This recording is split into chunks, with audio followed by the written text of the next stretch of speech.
અમરેલીથી સૌથી મોટા સમાચાર પૂર્વ મંત્રીનો રાજ્યના મુખ્યમંત્રી ભૂપેન્દ્ર પટેલને ખુલ્લો પત્ર લખવામાં આવ્યો છે।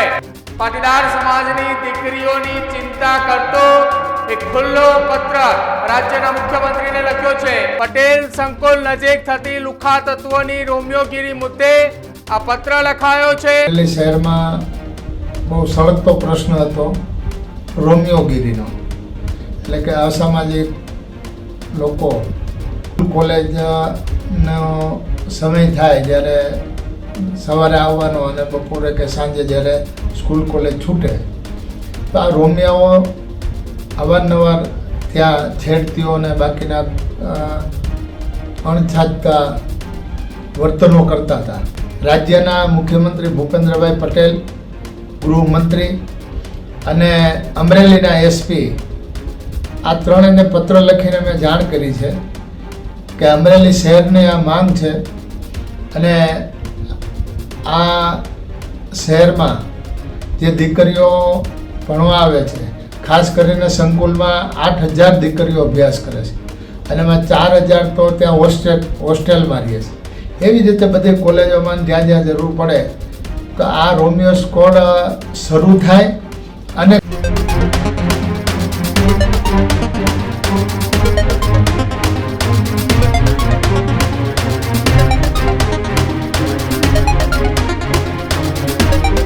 નમસ્કાર, આપ જોઈ રહ્યા છો ન્યૂઝરૂમ ને આપની સાથે હું છું પ્રદીપ। સમાચાર સૌરાષ્ટ્રના અમરેલીથી સામે આવી રહ્યા છે કે જ્યાં પાટીદાર સમાજના આગેવાન અને રાજ્યના પૂર્વ મંત્રી બાવકુ ઉઘાડે રાજ્ય સરકારમાં ખુલ્લો પત્ર લખ્યો છે। અમરેલીથી સૌથી મોટા સમાચાર હાલ સામે આવી રહ્યા છે। પૂર્વ મંત્રીનો રાજ્યના મુખ્યમંત્રી ભૂપેન્દ્ર પટેલને ખુલ્લો પત્ર લખવામાં આવ્યો છે।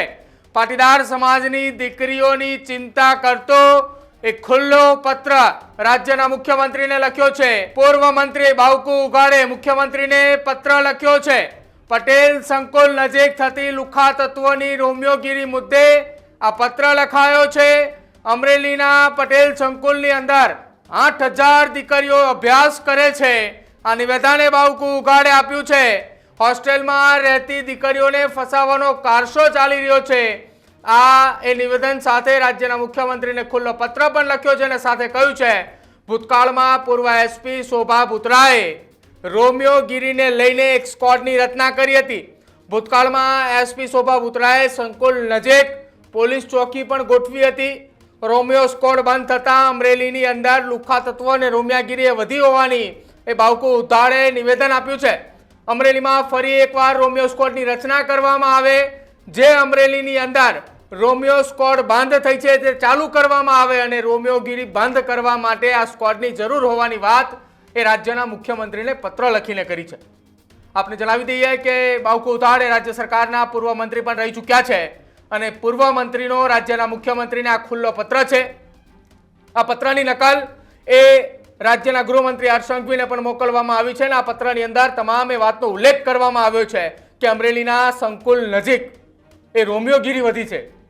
આ એ રોમિયોગીરીની વાત થઈ રહી છે કે જ્યાં સંકુલમાં 4,000 કરતાં પણ વધુ દીકરીઓ ભણી રહી છે, બાકી 8,000 કરતાં પણ વધુ દીકરીઓ એ અમરેલીની હોસ્ટેલની અંદર અભ્યાસ કરી રહી છે। બાવકુ ઉઘાડે રાજ્યના મુખ્યમંત્રીને પત્ર લખતા એ તેમની વિનંતી પણ કરી છે કે અમરેલીમાં ફરી એકવાર જે પૂર્વ એસપી શોભા બુતરાએ અમરેલીની અંદર રોમિયો સ્ક્વોડની રચના કરી હતી એ જ પ્રકારની ફરી એકવાર રોમિયો સ્ક્વોડની રચના થાય।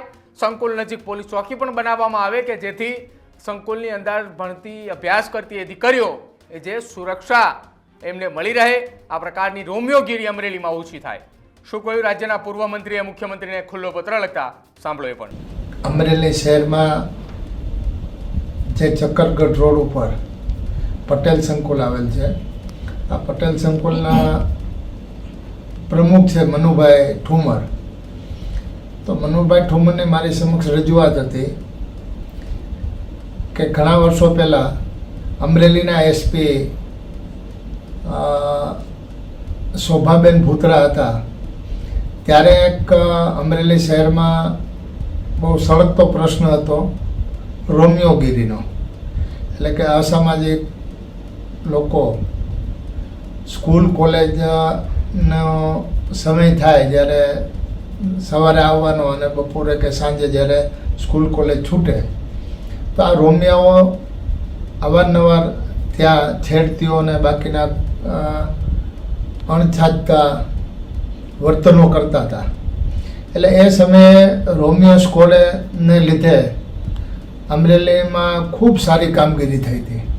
પણ પછી આ રોમિયો સ્કોડ બંધ થઈ ગઈ હતી અને એની એક ચોકી આ પટેલ સંકુલની બાજુમાં પણ ઊભી કરવામાં આવી હતી.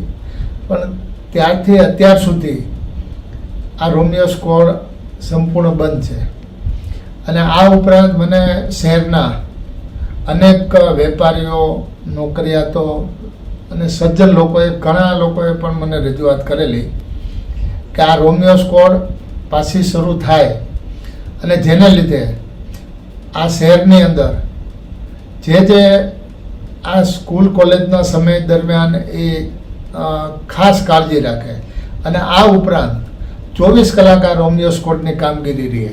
કારણ કે ત્યારે એક જીપ ફાળવેલી હતી, મહિલા પોલીસો પણ ફાળવેલી હતી અને જેનું ખૂબ સારું પરિણામ આવ્યું હતું. એટલે આજે રાજ્યના મુખ્યમંત્રી ભૂપેન્દ્રભાઈ પટેલ, ગૃહમંત્રી અને અમરેલીના એસપી આ ત્રણેયને પત્ર લખીને મેં જાણ કરી છે કે અમરેલી શહેરની આ માંગ છે અને આ શહેરમાં જે દીકરીઓ ભણવા આવે છે, ખાસ કરીને સંકુલમાં 8,000 દીકરીઓ અભ્યાસ કરે છે અને એમાં 4,000 તો ત્યાં હોસ્ટેલમાં રહે છે. એવી રીતે બધી કોલેજોમાં જ્યાં જ્યાં જરૂર પડે તો આ રોમિયો સ્કોડ શરૂ થાય અને કાયમી ચાલુ રહે. અને જે અવાવરું સ્થળો હોય છે, બગીચાઓ હોય છે, અમુક ક્યાંય હોટલો હોય છે કે જે એવા સ્થળો હોય અને રોડ ઉપર અને એમના રોમિયો સ્કોડના જે પોલીસ ભાઈ બહેનો હોય છે એ જીપ રાખે અથવા સાદા ડ્રેસમાં મોટરસાઇકલ રહે અને અમુક જગ્યાએ ઊભા રહીને આ કામગીરીની ફરજ બજાવે તો એક શહેરની અંદર આવા જે લુખાઓ અને અસામાજિક લોકો છે જે અનેક રીતે દીકરીઓને ફસાવે છે ખોટી રીતે અને પછી એક વખત ફસાવ્યા પછી એનો મજબૂરીનો લાભ લેતા હોય છે. ઘણી વખત એના ઓડિયો વિડીયો શૂટિંગ પણ લઈ લેતા હોય છે અને એક દીકરીને ફસાવ્યા પછી બીજીને ફસાવવા માટે એને પાછા મજબૂર કરતા હોય છે. એટલે આવા બનાવો ન બને અને જે બનાવો બન્યા છે એમાં આબરૂના પ્રશ્નને લીધે ઘણા લોકો ક્યાંય ફરિયાદ પણ કરતા હોતા નથી અને જાહેર પણ કરતા હોતા નથી. ત્યારે એક શહેરની અંદર આ સ્કોડ કાયમી ચાલુ રહે અને શરૂ થાય એના માટેની મેં રજૂઆત કરી છે. તો આ હતા રાજ્ય સરકારના પૂર્વ મંત્રી બાવકુ ઉધાર કે જેમણે કહ્યું કે આ સંકુલની અંદર અભ્યાસ કરતી દીકરીઓને ફસાવવામાં આવી રહી છે. પહેલા એક દીકરીઓને ફસાવવામાં આવે તેનું વિડીયો શૂટિંગ પણ કરવામાં આવતું હોય છે અને ત્યારબાદ એ દીકરીના મારફતે કેટલીક બીજી દીકરીઓને પણ ફસાવવા માટેનું આખું આ કાવતરું છે. અમરેલી સંકુલની બહાર જે રોમિયોગીરી થઈ રહી છે એ રોમિયોગીરી બંધ કરવા માટે ફરી એકવાર રાજ્યના મુખ્યમંત્રી ભૂપેન્દ્ર પટેલને એક પત્ર લખવામાં આવ્યો છે અને કહેવામાં આવ્યું છે કે આ રોમિયોગીરી બંધ કરવામાં આવે, સંકુલની બહાર એક પોલીસ ચોકી લગાવવામાં આવે અને અમરેલીની અંદર ફરી એકવાર રોમિયો સ્કોડની રચના કરવામાં આવે અને જે અમરેલીમાં રોમિયોગીરી વધી છે એ રોમિયોગીરીને અંકુશમાં લાવવા માટેનો આ પત્ર લખાયો છે અને તેમને નિવેદન પણ આપ્યું છે. તમારું શું માનવું છે? શું ખરેખર અમરેલીની અંદર પાટીદાર સમાજના સંકુલની બહાર આ પ્રકારે રોમિયોગીરી થઈ રહી છે? રાજ્યના પૂર્વ મંત્રી બાવકુ ઉધાર દ્વારા લખવામાં આવેલા પત્રને લઈને તમારું શું માનવું છે તે કમેન્ટ સેક્શનમાં જણાવજો. જોતા રહેજો ન્યૂઝરૂમ. નમસ્કાર.